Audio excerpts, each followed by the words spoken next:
لیکن دا مولا کله کله د الله کلام ووري د بل چانه څوک ورته لړ شي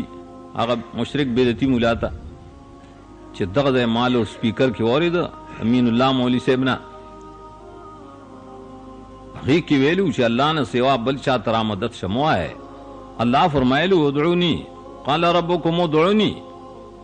الله فرمایلو ومن ضل ممن يدعو من دون الله من لا يستجيب لهم الى يوم القيامه وهم من دعائهم غافلون. سو غټ گمراه دے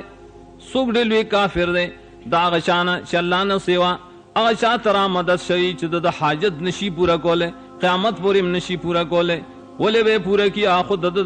بلنې نه د اواز نه خبر هم دی که هیڅ یو قبر والا که ولی دی که غیر ولی دی که د نږدې نه او که د لرې نه نو د مشرک دعا بالکل نه اوري دا د قرآن نص دی سما محتاج ته نشته بله مسله خو د مشرک آواز بالکل نه اوري وهم عن دعائهم غافلون. مشرک ورته خوا کې ولاړي یا بابا تاله راغلی پتا به شي او شابه تبا کېږم او غر کېږم ما سره مدد وکړه کله یې زوی راکړه مال راکړه دې پرې بلنه مشرک دی غیر حاجت روا ګڼي. نو کله چې ویلی شي چې ګوره قرآن کریم کې خو ویلو چې داسې آواز مه کوئ چې یا علي مدد یا حسین مدد یا پیر را مدد قرآن کې ویلي مولا ته چې دا ورسي که نه نو یحرفونه من بعد ما عقلوه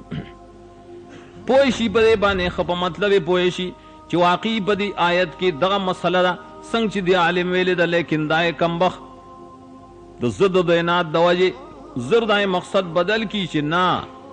مړه د دې آیت مطلب خو بوتان دي بوتانو ته را مدد شمو ہے دائی بندگی مکوائے ته سیدے م لګوئ اولیاءو ته کوئ پیرانو ته کوئ قبر ته کوئ دا خو جایز دي د جواز دپاره کم آیات ته موږ ته وښی زه دا خو د بوتانو په باره کې شمونږ ومنله هغه کم آیت دی کم نس دی کم صحیح حدیث دی چاہے کہ فرمائلی چاہو قبر والو تا آواز کوئے خود ځان نه حدیث نه جوړای چاہو حدیث کے عینونی یا عباد اللہ راغلے او حدیث کے رائلی فستینو وی آل الخبودا او حدیث نے اغسطا خبر درب لوی مہربانی دا عقیدہ منبوی دا درب لوی مہربانی دا